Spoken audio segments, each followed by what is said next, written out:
పద్దెంది పడిమెట్ల పైకెక్కి గుడికేగు భక్తులకు ఎదురొచ్చే బంగారు స్వామి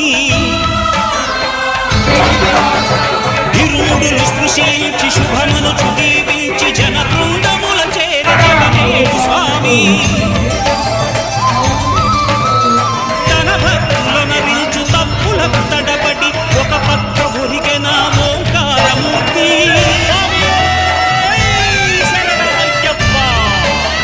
స్వాములందరూ తనకు సాయము కాగా ధీమంతుడై